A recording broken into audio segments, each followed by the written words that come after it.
और वहां से चला गया। माया को वो बात बहुत अजीब लगी। प्रश्नवाचक चिन्ह।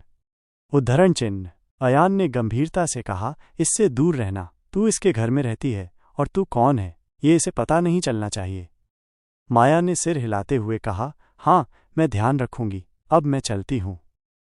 अयान ने भी हामी भरी और दोनों ने गले मिलकर एक दूसरे को अलविदा कहा। माया वहां से बाहर निकल गई। नीचे सभी लोग माया का इंतजार कर रहे थे। माया जैसे ही आई वो बोली, चलिए। निखिल गुस्से में था। उसने माया की तरफ गुस्से से देखते हुए कहा, हाँ अगर यहाँ मिलने मिलाने का काम खत्म हो चुका हो तो चलें। उसकी बात सुनकर सब उसे हैरानी से देखने लगे। केविन ने कहा, तू क्या कह रहा है? निखिल ने कहा, कुछ नहीं। तभी वेदांत बोला, चलिए हम खाना खाने चलते हैं। असल में वेदांत को भूख नहीं लगी थी, बस वो सुहानी को थोड़ी देर और देखना चाहता था। स्वाति ने चहकते हुए कहा, हाँ मुझे तो बहुत भूख लगी है, चलो। सब लोग अपनी अपनी गाड़ी में बैठ गए और सुहानी और माया अपनी बाइक की ओर निकल पड़ी। रेस्टोरेंट पे पहुंचकर सब एक साथ बैठ गए। वहां सब क्रिकेट मैच की ही बातें कर रहे थे। स्वाति बोली, क्या मैच था, मजा आ गया। कबीर बोला, हाँ एक पल को तो लगा था कि इंडिया हार जाएगी। तभी वेदांत बोला, ऐसे कैसे हारती, अयान था ना पाकिस्तान के छक्के छुड़ाने के लिए। फिर केविन हंसते हुए बोला, पर मैं तो आखिरी गेंद देख ही नहीं पाया, डर के मारे आंखें बंद कर ली थीं। सुहानी बोली, मैंने भी, डर लग रहा था कि कहीं इंडिया हार न जाए। केविन ने सुहानी की तरफ देखकर मुस्कुरा दिया। ये देखकर वेदांत ने केविन को घूरना शुरू कर दिया। केविन को जब महसूस हुआ कि कोई उसे घूर रहा है तो उसने इधर उधर देखा और पाया कि वेदांत उसे ही देख रहा था। केविन चौंक कर पूछा, तू मुझे घूर क्यों रहा है? मैंने क्या किया? सबका ध्यान वेदांत की तरफ चला गया। वेदांत गुस्से मुस्कुराते हुए बोला, घर जाकर बताऊंगा क्या हुआ। इसी बीच केविन ने निखिल के कान में धीरे से कहा, तुझे क्या हुआ था? मैंने देखा था तू माया को गुस्से से देख रहा था।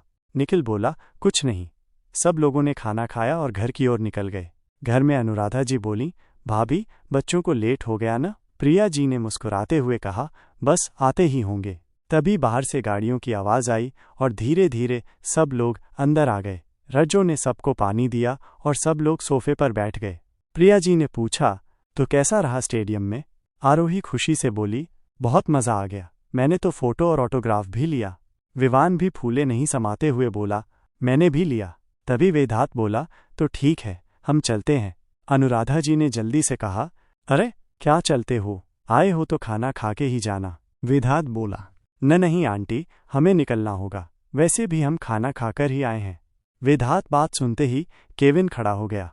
अनुराधा जी ने भी ज्यादा जोर नहीं डाला क्योंकि वो समझती थीं कि यह बच्चे बहुत व्यस्त रहते हैं। दोनों ने बाय कहा और निकल गए। केविन ने जाते जाते माया की ओर एक नज़र डाली और फिर बाहर की ओर बढ़ गया। तभी सीढ़ियों से बुआजी आते दिखीं और निखिल की ओर देखते हुए बोली, निखिल तुम लोग स्टेडियम मैच देखने गए थे, मुझे बताया ही नहीं। अगर बताया होता तो मैं भी चलती। विवान हंसते हुए बोला, बुआ हम बच्चे ही जाने वाले थे, कोई बड़े नहीं जा रहे थे। बुआजी ने आंखें चौड़ी करते हुए कहा, हाँ तो मैं भी बच्ची ही तो हूँ। ये सुनते ही सब लोग हैरानी से बुआजी को देखने लगे। तभी अनुराधा जी मुस्कुराकर बोलीं, दीदी शायद आपके बोलने में भूल हो गई है, आप बच्ची नहीं हैं, आपके तो दो बच्चे हैं। बुआजी ने गर्दन ऊंची करते हुए कहा, तू क्या कहना चाहती है? मैं बूढ़ी दिखती हूँ? माना मेरे बच्चे हैं लेकिन मैं आज भी जवान दिखती हूँ। कोई भी मुझे देखकर नहीं कह सकता कि मेरे बच्चे हैं। फिर बुआजी ने गुस्से में मुंह बिगाड़ते हुए अनुराधा जी की ओर देखा और कहा, तुम क्या जानो फिगर की बात।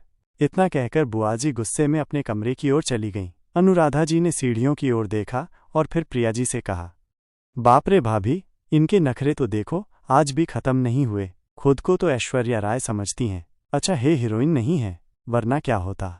ये सुनते ही प्रिया जी और घर के सभी लोग ठहाका लगाकर हंसने लगे। थोड़ी देर बाद सब लोग अपने अपने रूम में चले गए और अब सोने के लिए जा रहे थे। रात में निखिल अपने हॉल में बैठा लैपटॉप पर काम कर रहा था। वहीं माया के रूम में माया को नींद नहीं आ रही थी, वह बार बार करवट बदल रही थी। तभी वो उठकर बैठ गई और अपने आप से बोली, ये नींद भी ना। ऐसा कहते हुए वो खड़ी हुई और दरवाजे के पास चली गई। फिर धीरे से दरवाज़ा खोलकर रूम से बाहर निकल गई। उधर निखिल को ऋत्विक का कॉल आ गया था। वो बात करते करते अपने पर्सनल हॉल में टहलने लगा। तभी उसकी नज़र पड़ी कि माया दरवाज़ा खोलकर बाहर जा रही है। उसे ये थोड़ा अजीब लगा। उसने ऋत्विक से बात खत्म कर कॉल कट किया और मन में सोचा, माया इतनी रात को कहाँ जा रही है। फिर निखिल चुपचाप माया के पीछे जाने लगा। बाहर ठंडी ठंडी हवा चल रही थी। रात का माहौल बहुत ही अच्छा था। माया धीरे धीरे चलते हुए घर के पीछे की ओर जा रही थी। निखिल भी सावधानी से उसके पीछे पीछे चल रहा था।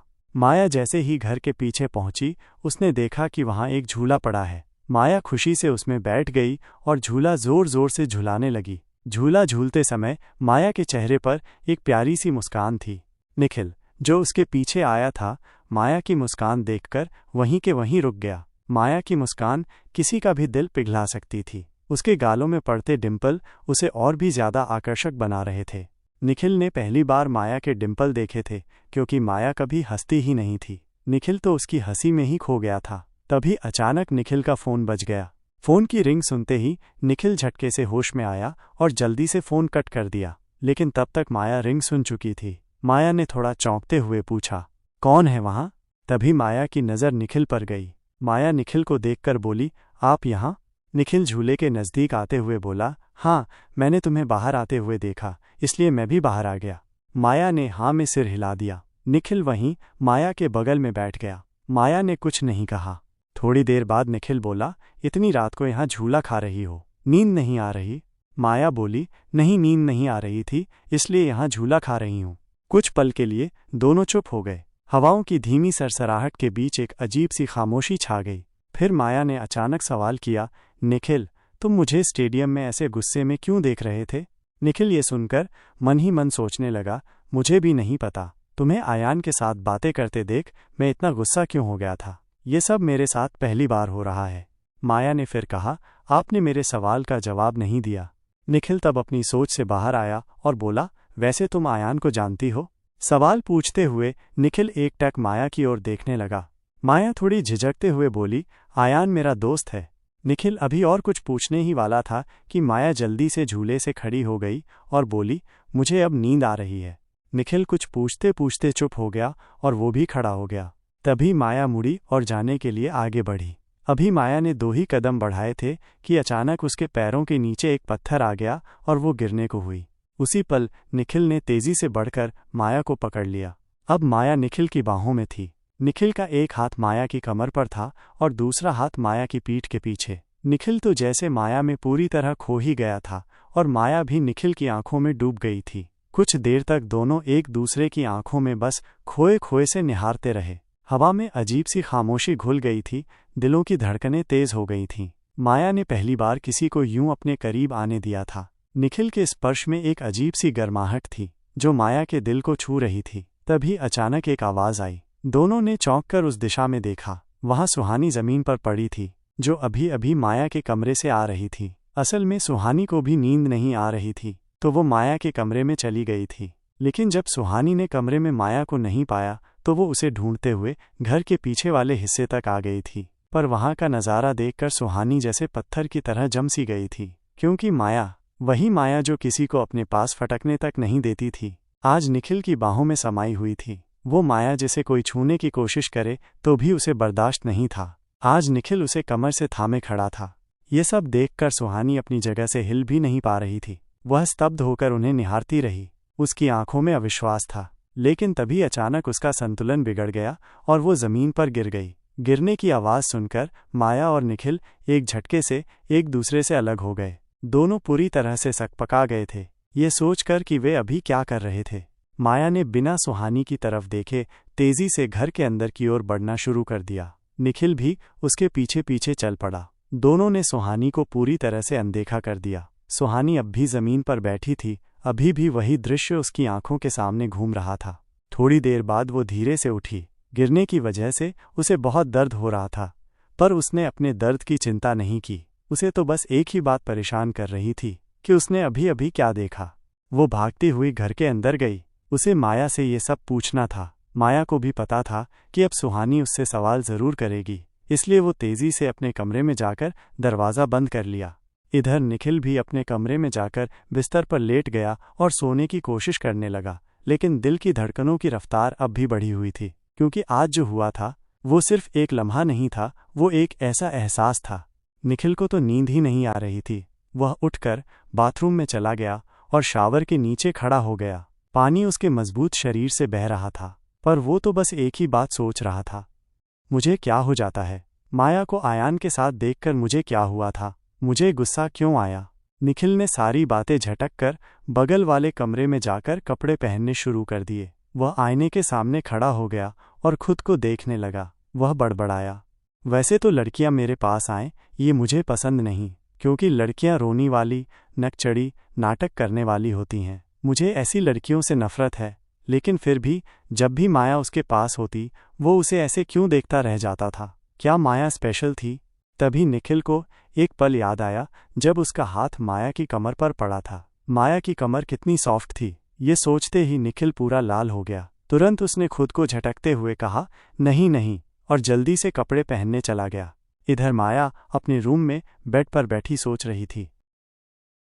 माया मन में बोली, ये क्या हुआ था? जब मैंने निखिल की नीली आंखों में देखा तो जैसे मैं उनमें डूब गई।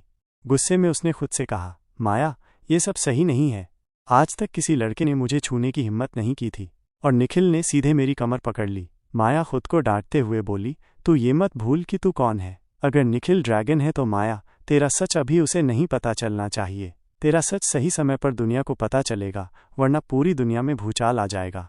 माया ने खुद को गुस्से में समझाया, अब निखिल से दूरी बनाकर रखनी होगी, और फिर वो सोचते सोचते सो गई। अगली सुबह डाइनिंग टेबल पर सब लोग बैठे थे। तभी निखिल आया और अपनी चेयर पर बैठ गया। उसने एक नज़र माया की ओर देखा और रात का सारा वाकया उसकी आंखों के सामने घूमने लगा। तभी विवान बोला, भाई भाई। निखिल का ध्यान टूटा। निखिल ने कहा, बोल। विवान बोला, भाई, एक नई पिक्चर आई है, हॉरर मूवी है, एक डायन की। उसके लंबे लंबे बाल हैं, चलो ना देखने चलते हैं। निखिल ने मुस्कुराते हुए कहा, डायन तो मैंने कल ही देख ली। उसने ये बात माया की तरफ देखकर कही, लेकिन माया तो अपने खाने में व्यस्त थी। विवान चौंक कर बोला, क्या आपने मेरे बिना देख ली? कैसी थी मूवी? निखिल ने जवाब दिया, उस डायन को झूला बहुत पसंद था। रात को झूला झूलती थी और जोर जोर से हंसती थी। ये कहते हुए वो बार बार माया की तरफ देख रहा था। माया के कान खड़े हो गए जब उसने झूले की बात सुनी। उसने तुरंत निखिल की तरफ देखा। निखिल ने उसे देखकर एक शरारती स्माइल पास कर दी। माया का चेहरा गुस्से से लाल हो गया। तभी आरोही बोली, पर भैया, डायन थोड़ी झूला झूलती है, झूला तो चुड़ैल झूलती है। निखिल ने कहा, ये नई जात की डायन है, ये झूला भी झूलती है, हंसती भी है, और हंसते हुए उसके गालों पर डिंपल भी आते हैं। सुहानी भी अपना मुंह दबाकर हंस रही थी, क्योंकि वो निखिल की हर बात अच्छे से समझ रही थी। तभी माया गुस्से में खड़ी हो गई और बोली, मैं जा रही हूँ, और हाँ, मैंने भी कल एक राक्षस देखा था, बहुत डरावना था। ये कहकर वो बाहर की ओर चली गई। सब लोग माया को देखने लगे। दादी जी बोली, अरे माया को क्या हुआ? वो इतने गुस्से में क्यों है? सुहानी बोली, उसे लेट हो रहा होगा ना, इसीलिए। निखिल हंसने लगा, लेकिन उसने जल्दी से अपनी हंसी छुपा ली। पर कोई था जो उसे गौर से देख रहा था, दादाजी और निखिल की मम्मी। निखिल की हंसी देखकर वो भी हैरान हो गए। तभी निखिल की नज़र दादाजी पर पड़ी और वो समझ गया कि उसकी हंसी पकड़ी गई है। वो तुरंत खड़ा हो गया और बोला, मैं ऑफिस के लिए निकलता हूँ। ये कहकर निखिल भी वहाँ से चला गया। विवान सिर खुजाते हुए बोला, ये लोग क्या बोल रहे थे?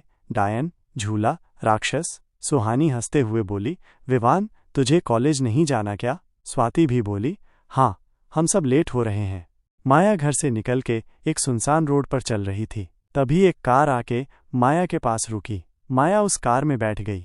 माया बोली, वीरू, विरांशु, राणा इंडिया आया। वीरू बोला, नहीं बॉस, पर मैं पूरी कोशिश कर रहा हूँ। माया बोली, कोशिश नहीं वीरू, राणा इंडिया में आना ही चाहिए।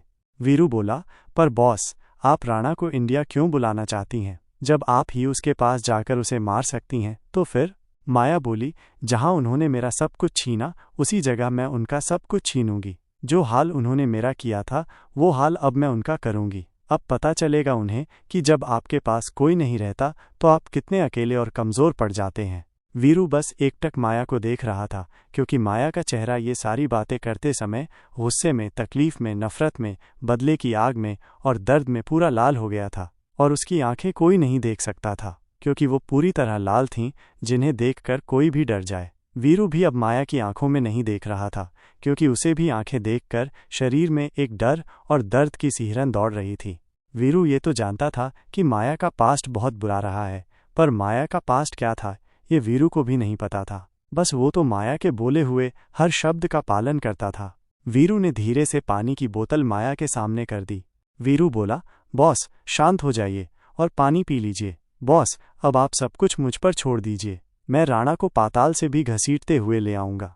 असल में वीरांशु का नाम डार्क वर्ल्ड में हर कोई जानता था। वीरांशु माया का राइट हैंड था। जो कोई नहीं कर सकता वो वीरांशु चुटकी में कर डालता था। वीरांशु बस एक ही इंसान से डरता था, वो थी माया, और कोई वीरांशु को डरा भी नहीं सकता था। माया ने पानी की बोतल ली और पानी पीकर थोड़ी देर के लिए आंखें बंद कर लीं। तभी वीरू बोला, बॉस कॉलेज आ गया। माया ने आंखें खोलीं। अब माया की आंखें सामान्य हो चुकी थीं। माया को तभी कुछ याद आया। माया बोली, उस दिन जिस लड़कों ने आरोही को छेड़ा था उनकी खातिरदारी अच्छे से चल रही है ना? वीरांशु कुछ सोचकर बोला, हाँ बॉस, वो लोग अब मरने की भीख मांग रहे हैं। माया ने घर पे सबसे ये कहा था कि उन लड़कों को पुलिस ले गई है, पर वो लड़के माया के पास थे। वीरांशु ने उन लोगों की बहुत बुरी हालत कर दी थी। किसी का पैर नहीं था, किसी का हाथ नहीं, किसी का प्राइवेट पार्ट नहीं। उनके शरीर पर खरोंचों के निशान थे और पूरा शरीर खून से लथपथ था। माया बोली, ठीक है, मैं अब चलती हूँ। वीरू ने हाँ में सिर हिला दिया। रात में आज निखिल को आने में बहुत देर हो गई थी। वो अभी भी ऑफिस में ही था। निखिल के सामने खन्ना खड़ा था। निखिल बोला, कितने दिन हो गए, अभी भी तुम उन लड़कों का पता नहीं कर पाए? उसने गुस्से से खन्ना की ओर देखा। मुझे लगता है खन्ना, तेरा मन अब जीने से भर गया है, अब तू मरना चाहता है। खन्ना बोला, सर मैंने हर जगह छान मारा लेकिन वो लोग कहीं नहीं हैं। निखिल और ज़्यादा गुस्से में आ गया, फिर से ना, ये तीसरी बार है जब तुम मुझे मना कर रहे हो। खन्ना कुछ झिझकते हुए बोला, सर मुझे लगता है उस लड़की ने आपसे झूठ बोला है क्योंकि वो लड़के मामूली थे। वो चाहे जहाँ भी जाएं मुझसे बच नहीं सकते, पर यहाँ तो उन लोगों का कुछ अता पता ही नहीं है। निखिल कुछ सोच में पड़ गया। फिर वो अपने केबिन से बाहर निकला और कार में बैठ गया। कार घर की ओर चलने लगी।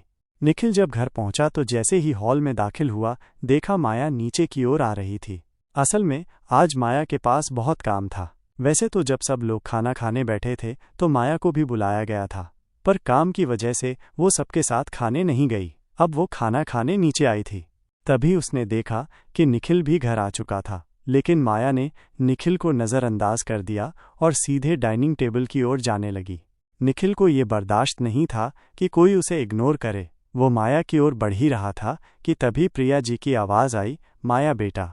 दोनों ने आवाज़ की ओर देखा। प्रिया जी बोली, बेटा तुमने अभी तक खाना नहीं खाया और निखिल भी ऑफिस से आ गया है, वो भी खाना खाने आएगा, तो क्या तुम उसे खाना दे दोगी? माया कुछ नहीं बोली। उसे ये मंजूर नहीं था, पर प्रिया जी उसका बहुत ध्यान रखती थीं। रोज़ कॉलेज में भी उसका लंच ध्यान से रखती थीं, इसलिए माया मना नहीं कर पाई और उसने हाँ कर दिया। असल में प्रिया जी ने ये जानबूझकर किया था क्योंकि उन्हें लगता था कि शायद निखिल माया की ओर आकर्षित हो रहा है। जब माया पहली बार आई थी, देखा था कि निखिल उसे गौर से देख रहा था। जब वे लोग स्टेडियम जा रहे थे तब भी उन्होंने निखिल की घूरती हुई आंखें माया पर देखी थीं। आज सुबह निखिल का मुस्कुराना, प्रिया जी बस ये देखना चाहती थी कि जब माया निखिल का ध्यान रखे तो निखिल का एक्सप्रेशन कैसा होता है। हालांकि प्रिया जी पक्के तौर पर नहीं कह सकती थी कि माया के लिए निखिल कुछ खास महसूस करता है या नहीं। निखिल बिना कुछ कहे अपने कमरे की ओर चला गया। निखिल फ्रेश होकर नीचे नाइट ड्रेस पहनकर आ गया। नीचे माया डाइनिंग टेबल पर खाना खा रही थी। तभी निखिल आया और माया के सामने बैठ गया। माया ने निखिल को पूरी तरह से इग्नोर कर दिया और चुपचाप खाना खाने लगी। निखिल थोड़ी देर तक माया को ही देखता रहा, लेकिन माया ने उसकी तरफ एक बार भी नहीं देखा। तभी निखिल बोला, मुझे खाना दो। माया ने कुछ नहीं कहा। निखिल ने फिर से कहा, मुझे खाना दो। तभी माया बोली, मैं एक डायन हूँ और डायन के हाथ से खाना लेने में तुम्हें डर नहीं लग रहा? निखिल बोला, ओह, तो तुम सुबह की बात से मुझे इग्नोर कर रही हो? लेकिन तुमने ही तो मॉम से कहा था कि तुम मुझे खाना परोसोगी। अगर नहीं परोसोगी तो मुझे मॉम को बुलाना पड़ेगा। वो सो रही होंगी, उन्हें जगाना पड़ेगा। माया बोली, बस बस बात मत बना, दे रही हूँ खाना। ये कहकर माया ने एक डिश ली और धीरे धीरे उसमें खाना परोसने लगी।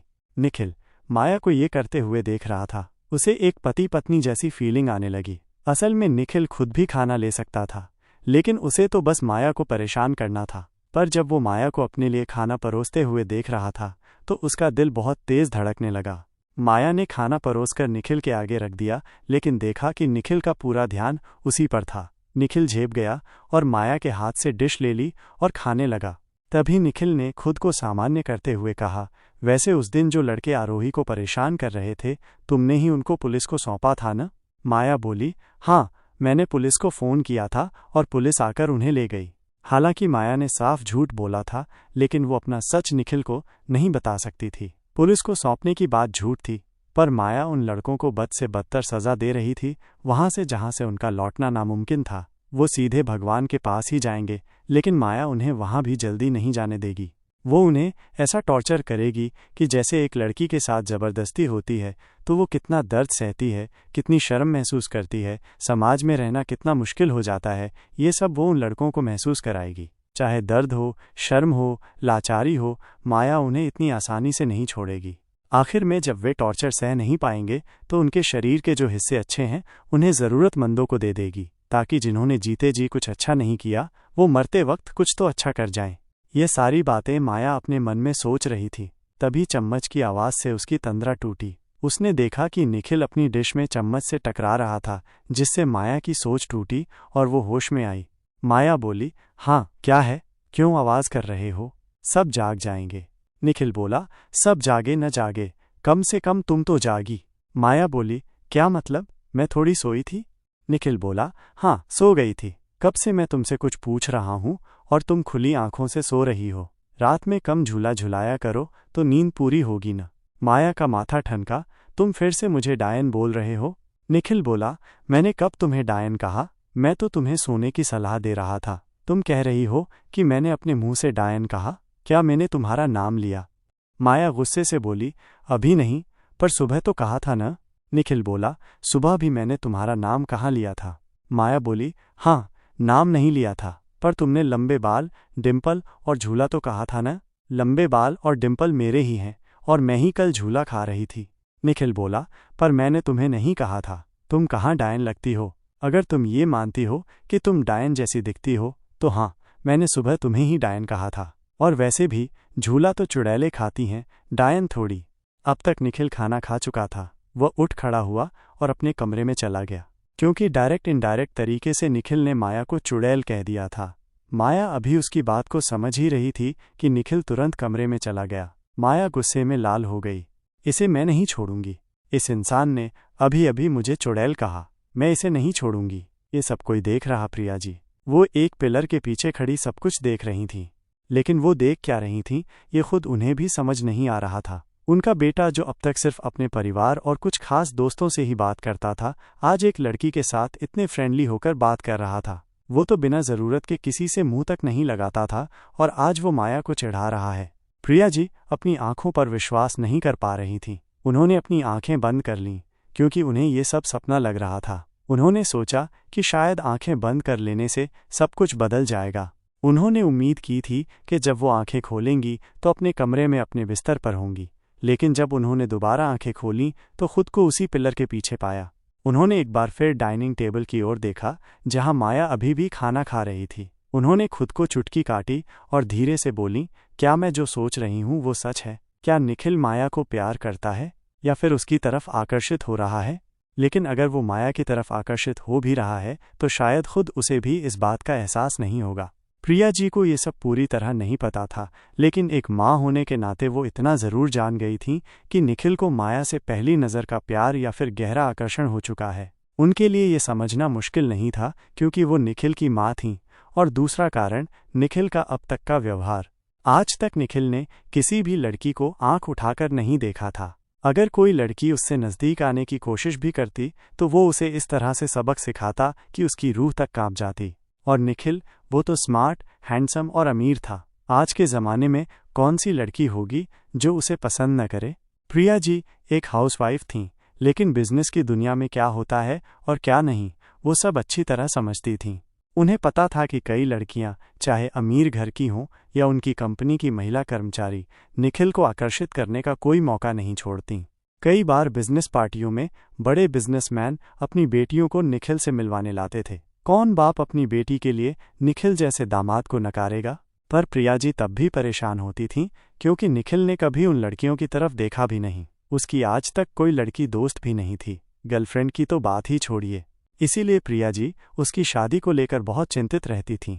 हालांकि प्रिया जी को ये मंजूर नहीं था कि निखिल की शादी किसी अमीर घर की लड़की से हो, क्योंकि प्रिया जी जानती थीं कि आजकल की कई अमीर लड़कियां रात रात भर बाहर रहती हैं, शराब, पार्टीज और लड़कों के साथ मस्ती। ये सब प्रिया जी अपनी बहू में नहीं चाहती थीं। वो तो एक साधारण सादी सी लड़की चाहती थीं जो निखिल से प्यार करे, उसका ख्याल रखे। किसी भी हालात में वो निखिल की शादी किसी अमीर लड़की से नहीं करवाना चाहती थीं। तभी अचानक एक हाथ प्रिया जी के कंधे पर पड़ा। वो चौंक गईं। वो पलटीं तो देखा कि वहां माया खड़ी थी। असल में माया अपने कमरे में जा रही थी, लेकिन जब उसने ऊपर आकर प्रिया जी को इतनी गहरी सोच में डूबा देखा तो वो उनके पास आ गई। प्रिया जी थोड़ी हकलाकर बोली, कुछ नहीं, मैं यहाँ निखिल को देखने आई थी। उसने खाना खा लिया ना? माया मुस्कुराकर बोली, हाँ, निखिल ने खाना खा लिया। प्रिया जी ने हाँ में सिर हिलाया और तुरंत अपने कमरे की ओर चल दी। उन्हें डर था कि माया कहीं उनकी सोच सुन ना ले, जो निखिल और माया को लेकर उनके मन में चल रही थी। माया उन्हें जाते हुए देखती रही, फिर खुद अपने कमरे की ओर बढ़ गई। थोड़ा आगे जाकर उसने देखा कि एक कमरे से रोशनी बाहर आ रही थी। वो उस ओर चल दी। अंदर आदित्य जी एक बड़ी सी कुर्सी पर बैठे ऑफिस का काम कर रहे थे। माया ने जैसे ही आदित्य जी को देखा, उसके चेहरे पर एक प्यारी सी मुस्कान आ गई। वो आगे बढ़ी, पर जब आदित्य जी के पास पहुंची तो अपनी हंसी को संयमित करते हुए बोली, अंकल। आदित्य जी ने अपनी नजरें ऊपर उठाईं तो वहां माया को देखकर चौंक गए। वो बोले, अरे माया बेटा, तुम यहाँ? माया बोली, हाँ, वो मैं अपने रूम में जा रही थी तो रूम से लाइट बाहर आती हुई दिखाई दी तो देखने के लिए यहाँ आ गई। आदित्य जी बोले, हाँ, वो ऑफिस का थोड़ा काम था इसलिए। माया बोली, पर चो, बस माया चो कहकर रुक गई। तो आदित्य जी बोले, क्या हुआ बेटा, क्या चो? माया बोली, नहीं अंकल, मैं ये कह रही थी कि इतनी रात में काम करना अच्छी बात नहीं है, आपकी हेल्थ खराब हो सकती है।